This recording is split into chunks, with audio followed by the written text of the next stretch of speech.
So this is the first time in a few years. I've updated my website. Not just post stuff on the blog site, but actually updated my website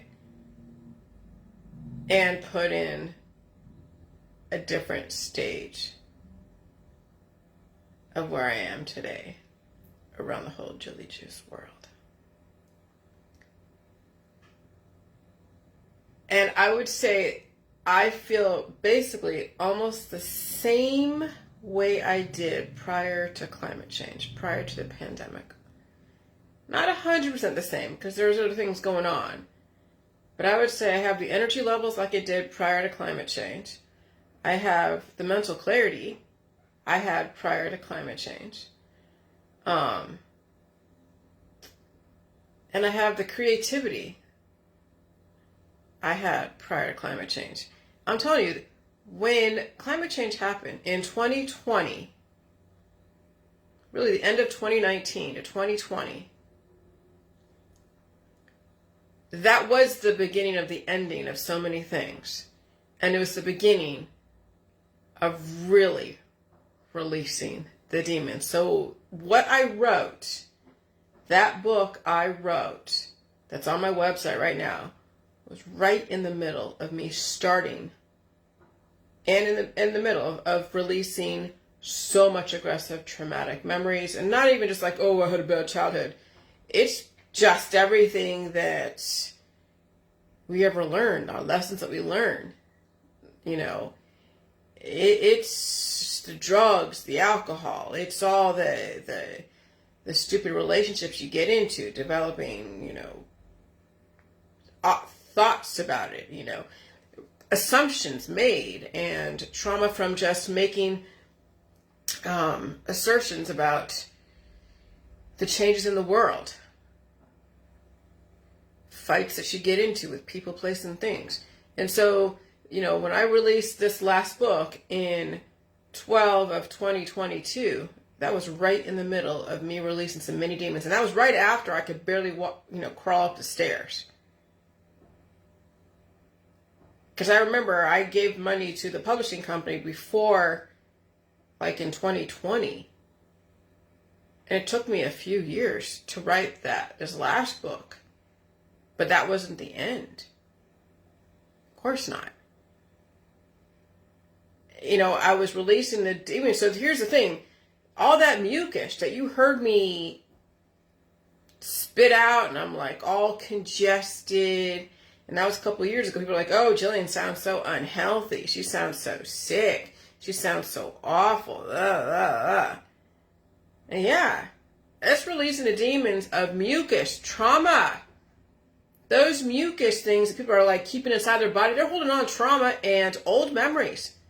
Their children are old memories. Their children are the traumas from the past. Now you have to go and raise that child. And if you haven't even reconciled with the past, and you're trying to raise these kids, are basically representation of your past, that's going to be really hard to do, but it can be done. I don't know, the parents have to be really, really, really strategic to survive their children and survive the world around them. So, when you're a larger lady, right, and you're thinking like you can do the J-juice and, you need to do the milk. Milk is life. Milk, and that's the thing. I was releasing all those demons of the mucus memories of the past, making room for new memories of the present and the future, and learning new information. So that was why it was a gradual progression of weaning back onto the food supply. So when I released that major demon in July of 2022, and then I released my book in December of 2022, that was around the time that I started gaining the milk, and I was drinking milk and cream and ice cream and eating pork chops every single day, eating beef every single day. And yeah, it required also staying home. It required taking naps. I mean, I was able to basically fully give myself to the situation. And even training my husband how to deal with this. And maybe, getting tempted to go hang out with people. And tempted to go to parties. And of course, there were parties that I went to that I had to pay the price of releasing the demons of alcohol. So that's why I didn't go to this party this last time. I wasn't going to try to even release any demons of alcohol. But now, now it's drinking the milk, eating the food. You don't want to go carb free. You need the sugar. You need the carbs. You need the salt. You need the milk, the meat, the cheese, the eggs. You need to pay attention to releasing out of there. And treating disease is something that has to be done based upon your intention. It's always a weaning on and a weaning off process. So I wrote in my website, which I changed, so go check it out, that you go see a doctor. If you are heavily allergic, you need to wean yourself back on the food supply. If you are completely addicted, you need to have a doctor help you wean off the addictions. And that includes cannabis. That includes cigarettes. That includes drugs, illicit or otherwise. Okay?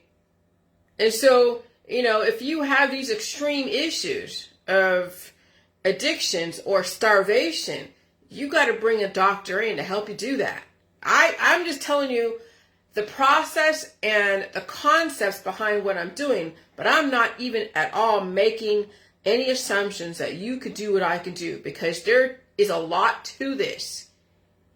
And some people are in way deficit. They're going to have to experience events that they may not be prepared for. You saw it on the Dr. Phil. The ladies across from me were like freaking the fuck out, and I completely understand. But hey, did they die? No. So then, there you go. Oh, but you hurt me. Not really, but okay, if that's what you want to say. But that's so conceptually, I'm putting out conceptually what is going on in my world. Now, you're going to have to figure out if you can do what I'm doing. And that means you talk to your doctor, you talk to your friends, your family, anyone around you. Because they're going to have to buy into you trying to get your life back. And not many people are going to buy into the friends and family surpassing them immunologically, especially if they're out there working, making money for the family, and you're at home languishing in your disease. That's why I don't spend any money hardly at all. That's why I, have let my husband have a full court press to do whatever he wants to do for the most part without holding him back. Because this is his lifetime and this is his world and I'm just part of it, and I'm making myself an asset by staying alive and not costing him any money. So I found a way to justify my existence. But I'm telling you, your friends out there, if you are married to somebody, if you are living with somebody, if you were living by yourself, how are you going to make all your bills by yourself and go to work and try to get your life back? I don't know. That's the thing. That's the strategy. And maybe you might need someone who has the same thought process as you. And then you figure out strategically how much you're in for. 7 years, you're going to have to figure out 7 years, 8 years, about at least a decade to get your life back. Does your friend, whoever you're with, have a decade to work for you, getting your life back? That's the thing. So you're going to figure out how are you going to juggle getting your life back and giving your time to the man. And that's something that everyone's going to figure out. And I don't know how you're going to do that. But I've had to strategize my survival the last 50 fucking years. And it's been brutal. It's been really brutal. And so conceptually, you have to release those demons. And if you are in the space to give 100% time to this, and you have the finances, you have even somebody that could help you. What do you mean help you? Well, let's say you're so sick and you can't even get out of bed. You can barely even move to get out of bed. You maybe want someone to make you food. But see, I don't know how these demons will come up and affect people. Because once you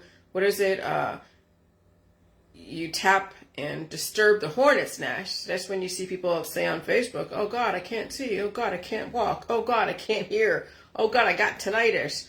Oh God, I have this rash or I have this and that.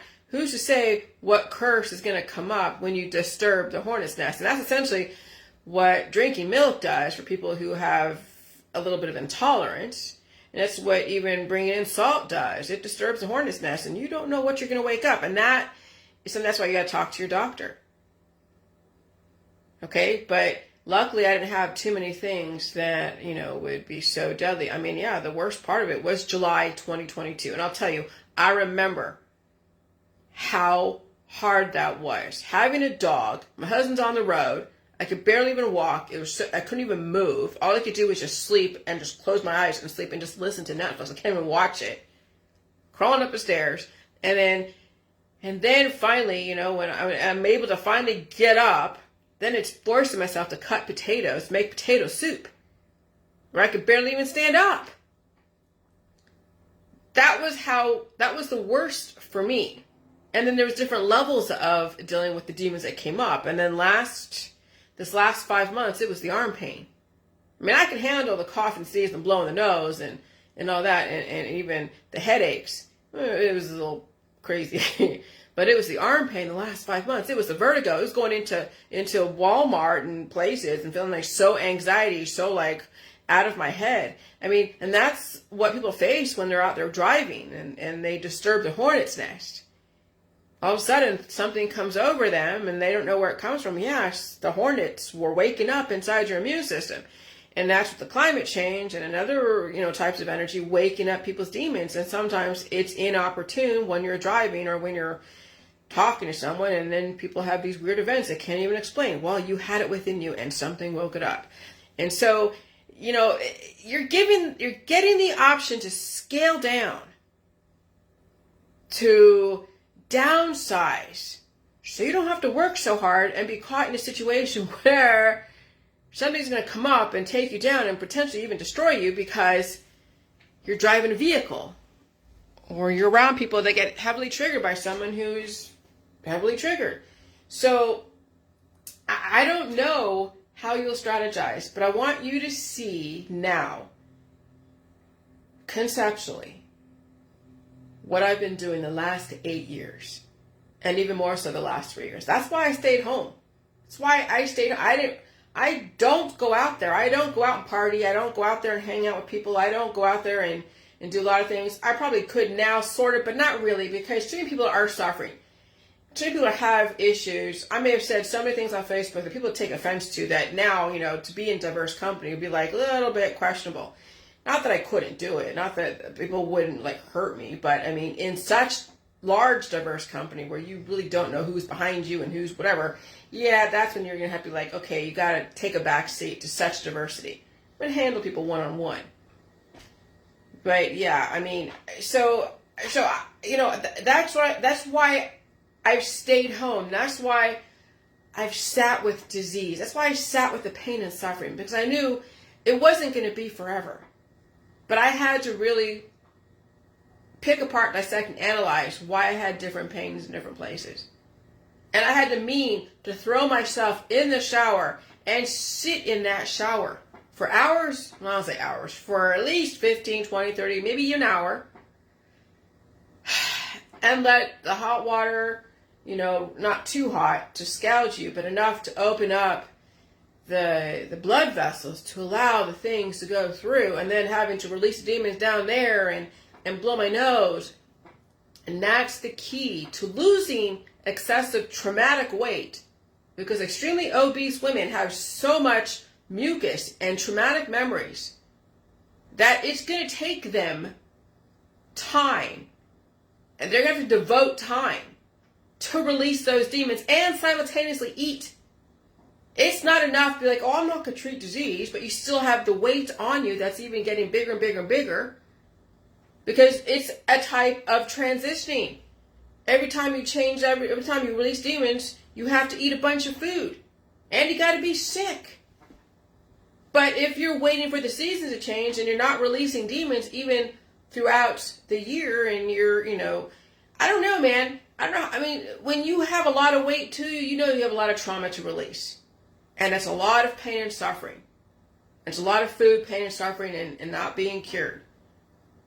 Because now you are where it's causing more growth than you can able to release. And then if you're always out there with people, there's so much diversity you're taking in, causing them more offshoots of whatever the trauma you have inside, and that's how people stay cured. And so the bigger you are, the harder it's going to fall, the harder you're going to release. It's hard to release that. You literally have to devote and intend to feel everything you have to feel to release that.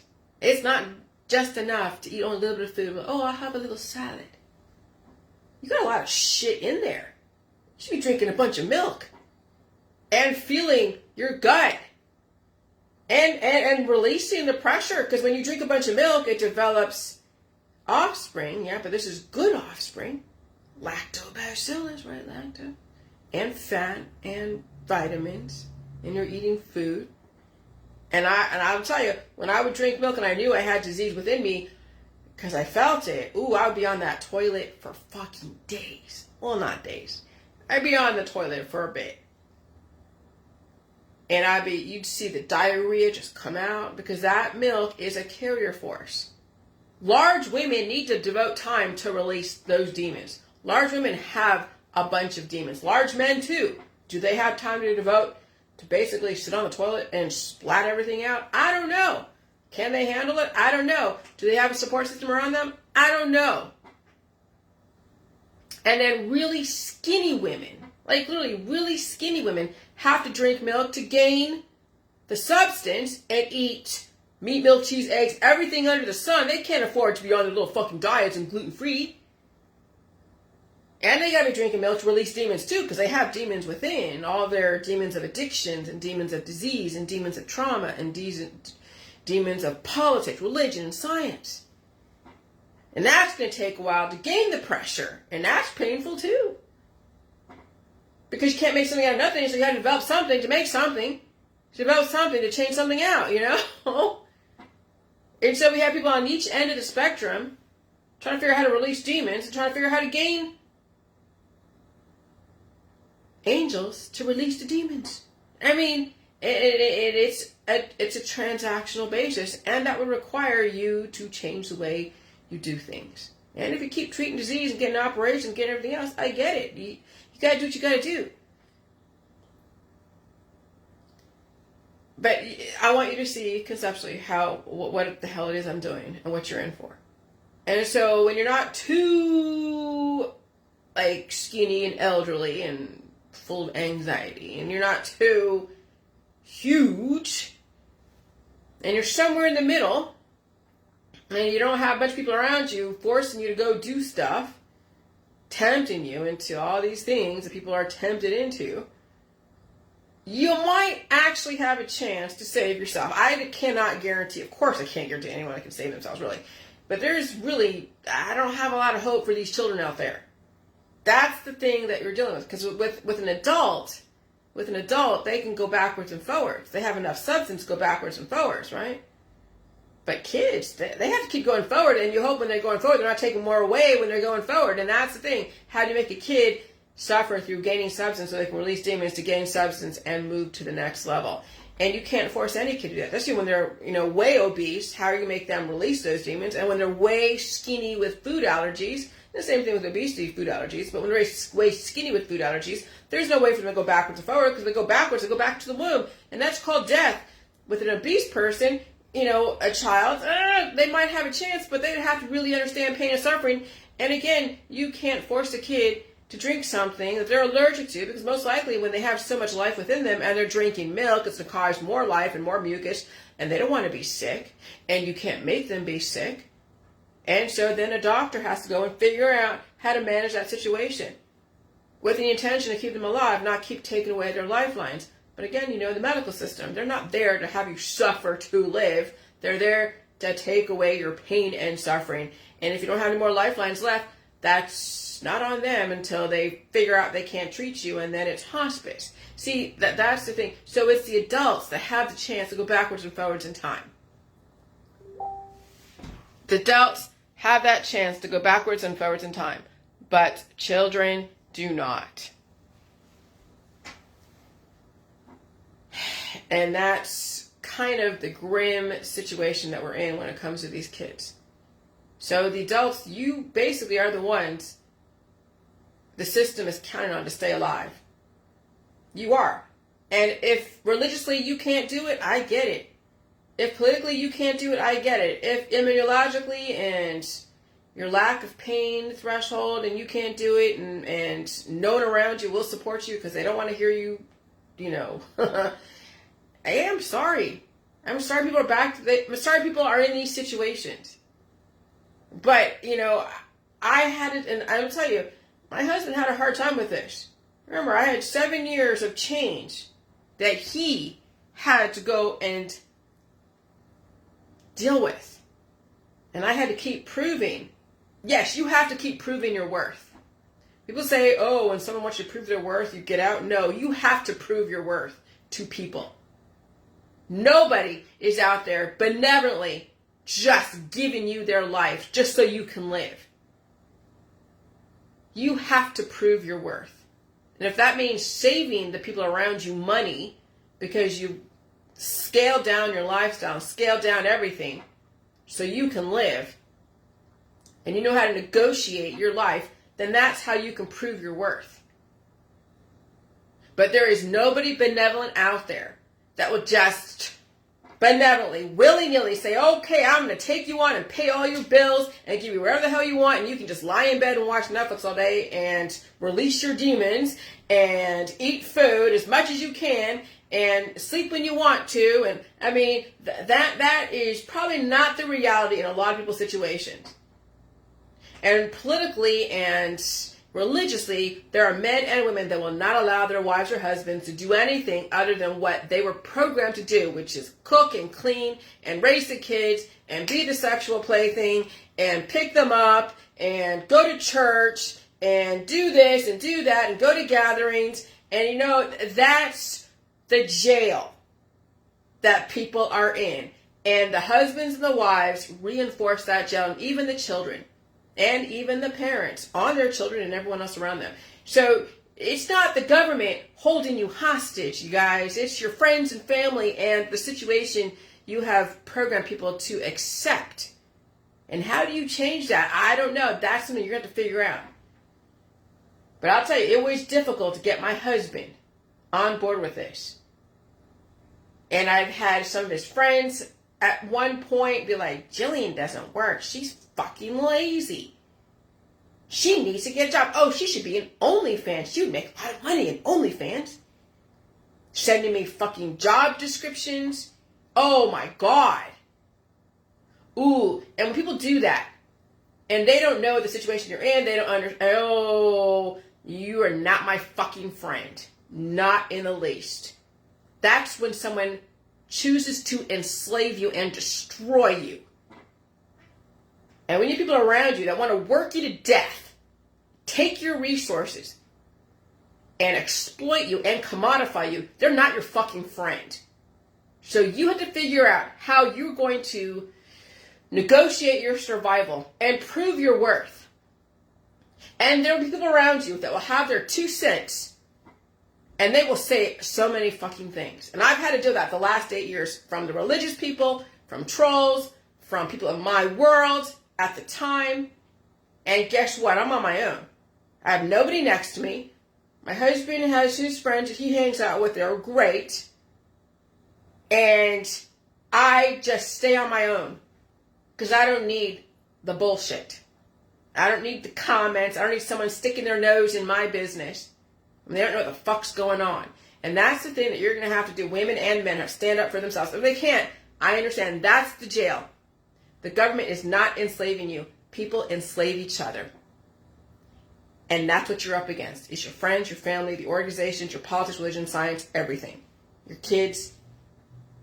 And so I have no animal. I have no children. I have a husband who's on the road most of the time. And he understands now my worth. I don't cost him any money in excessive bubbles and spending. And I don't have any health insurance. Because I don't need it. I don't buy remedies. I don't even have a special diet. I eat the simplest things. Meat. And it's not even that simple. Processed food. Meat, milk, cheese, eggs, fruits, vegetables, pork. I was eating those pork fillets, those pork cutlets, whatever. Basically almost every single day. And those chicken thighs, basically every single day. So now what do I eat? I have still pork chops in my freezer. I'll eat that. And I'll have steak. I have maybe every weekend, every once in a while. But mostly, what am I eating? I'm eating pasta, gluten, milk, bread, grapes.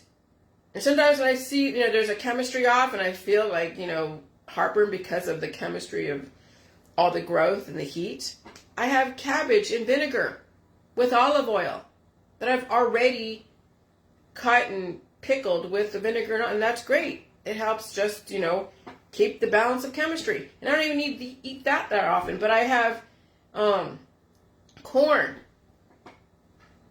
I'm not fat, and I'm not too thin. Clear-headed. I sleep very well. Yeah, and I'll tell you, when I bought those ice cream bars, like 12 boxes that had 12 in them, I think, and that was back in around 2023. And some ladies were like, why would you buy all those ice cream bars? Oh my God, that's too much sugar. Oh my God.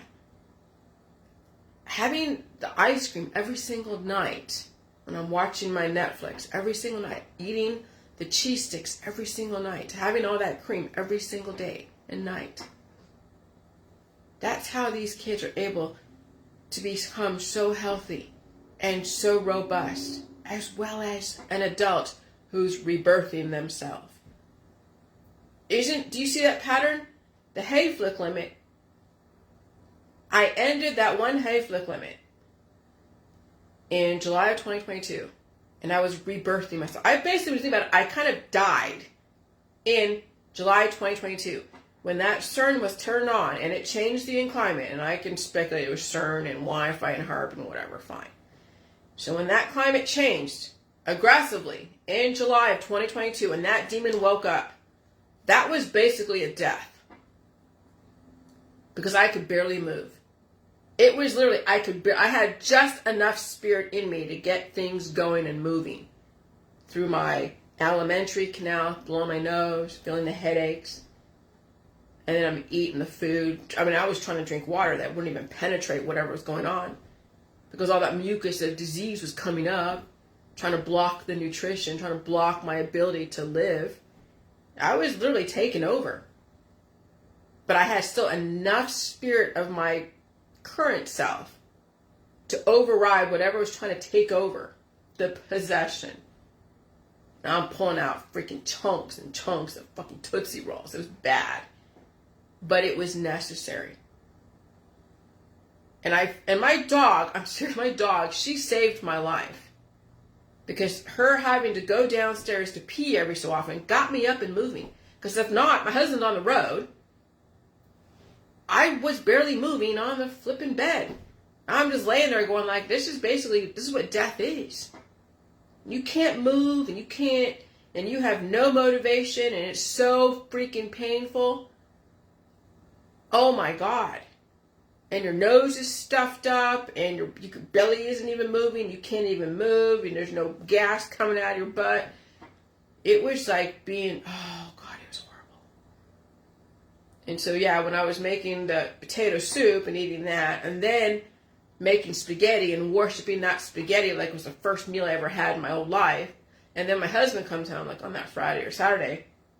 We ordered something from a Mexican restaurant. It was so freaking good. It was like some kind of like tripe and menudo. It was menudo. And that was so good. And so that was when I kind of like died and reborn myself, I guess, immunologically.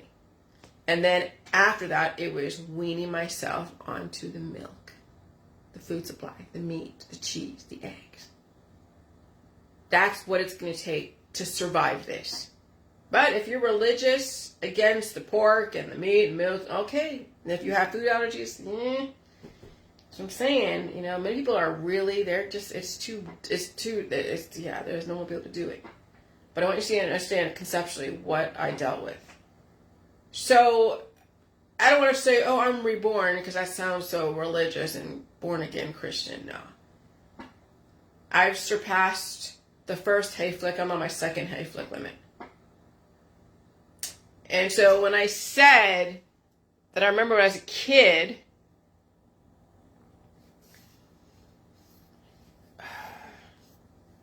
I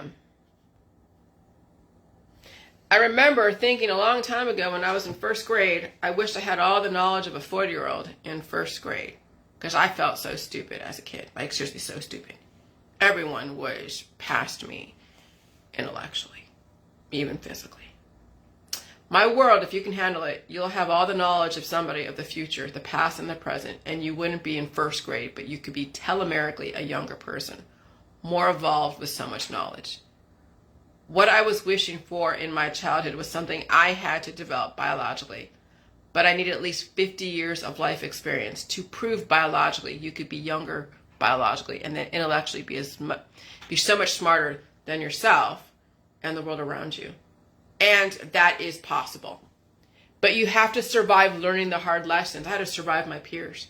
And who you surround yourself with will be the difference. And if you have to be the smartest person in the room, you won't learn jack shit. That's why it'll be very difficult for children to learn my info, because they have yet to make the mistakes to learn from.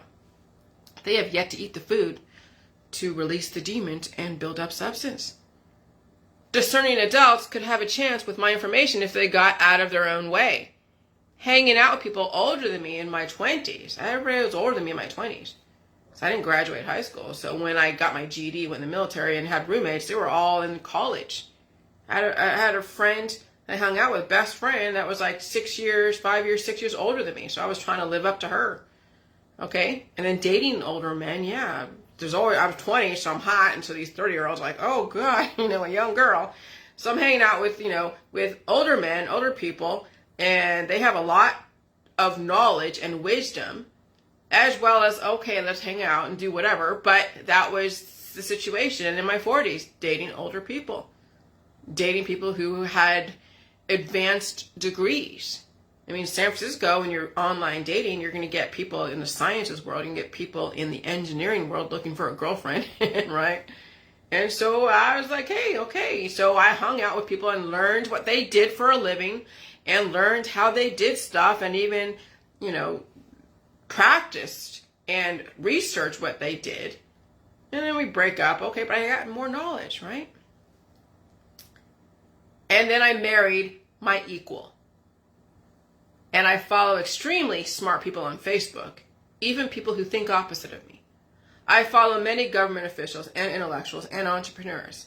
And I have no aversion to learning something and reading something completely different than what I've ever read before. And I don't resist information new to me. And I dissect everything. Okay? And that is what is so important when it comes to survival. It's not resisting information because it's conflicting. It's not pumping and dumping yourself all over somebody else. Okay? It's being open and amenable to something different. And that's the difference between someone who will survive climate change and someone who will resist everything and then attack people. And so, yeah.